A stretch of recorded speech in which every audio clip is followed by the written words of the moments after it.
নমস্কার বন্ধুরা, কেমন আছো তোমরা সকলে? আশা করছি খুব ভালো আছো, সুস্থ আছো। আজকে হচ্ছে ভোলানাথ বলো, শিব ঠাকুরের বলো, হচ্ছে চৈত্র মাসে যে শিবরাত্রিটা হয় ফাল্গুন মাসে, তো সেই শিবরাত্রি আগের দিন হয়ে গেছে রবিবার। আজকে যেহেতু সোমবার বলে, সোমবার তো বাবার বাড়ি জানো তো, তাই একটু পুজো পাঠ চলো আজকেও একটু করে নিই। আগের দিন সন্ধ্যাবেলা মেয়ে শিবরাত্রির পুজোটা করে দিয়েছে, আর আজকে আমি করবো।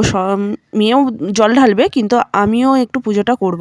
তো এখানে 5 রকম ফল, মিষ্টি, 5 রকম সব কিছু সাজিয়ে নিলাম, ঠাকুরটাকে নামিয়ে নিলাম। যেহেতু আমার ঘরের মধ্যেই ঠাকুর, আমার কোনো আলাদা ঠাকুর ঘর নেই, তার জন্য এই নিচের মধ্যেই নামিয়ে সমস্ত কিছু করতে হয়।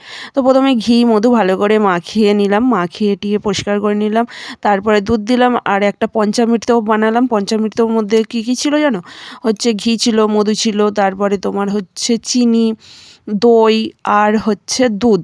এইগুলো দিয়ে পঞ্চামৃত বানিয়ে ঢালতে হয়, ঢাললে খুব শুভ। তারপরে হচ্ছে একটু চন্দন মাখিয়ে নিলাম। চন্দন মাখানোর পরে এই যে আকন্দ ফুলের মালা, পৈতে, তারপরে হচ্ছে ধুতরা ফুল, যা মানে যাবতীয় যা ছিল সব কিছু দিয়ে দিয়েছি। আর এগুলো সব আমার শাশুড়ি মা দিয়েছিল জানো তো, মানে আমাকে আর এবছর জোগাড় করতে হয়নি, শাশুড়ি মা জোগাড় করে দিয়েছে। কি ভাবতে পারছো? আর এর পিছনে একটা বড় কাহিনী আছে। শাশুড়ি মায়েরই এই ঠাকুরটা হচ্ছে শাশুড়ি মাই কিনেছিল। তো দেখো কপালটা আমার কতটাই ভালো যে মানে কোনো বাড়ির 3টে বউ, 3টে বউয়ের মধ্যে আমার কাছেই ঠাকুরটা এসেছে।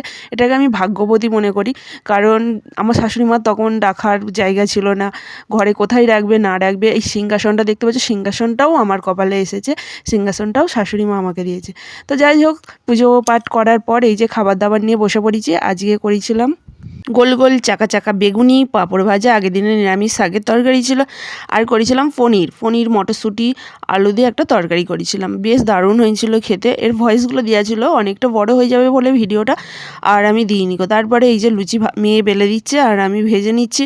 কারণ হচ্ছে শাশুড়ি মা তো শিবরাত্রি করে, এখনও 75 বছর বয়স হতে চললো, এখনও শিবরাত্রি করে, ভাবতে পারছো? আর আমরা তো শিবরাত্রি মানে উপোস করি না, ঘরের ঠাকুরকেই পুজো দিই। আমার মনে হয় যে সত্যি কথা বলতে ভক্তিতেই মুক্তি, ভক্তি থাকলেই হবে। মা বাবা মানুষজনকে যদি ভক্তি না করতে পারি, কটু কথা বলি, মন্দিরে গিয়ে উপোস করে, মন্দিরে গিয়ে পুজো দিয়ে থালা ভর্তি করে ফল দিয়ে এলেই আমাদের পাপ খেয়ানত হবে না। তো যাই হোক, এই যে শাশুড়ি মা দেখতেই পাচ্ছ ফুল বেলপাতা সব কিছু দিচ্ছে। এটা ছিল হচ্ছে তোমার আগের দিন, আগের দিন বলতে রবিবারের এটা বিকেলবেলার ভিডিও।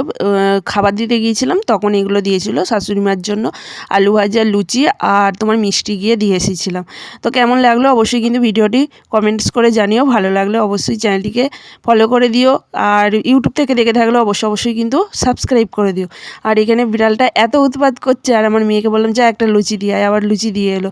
তো চলো টাটা, আবার দেখাবে পরের ভিডিও।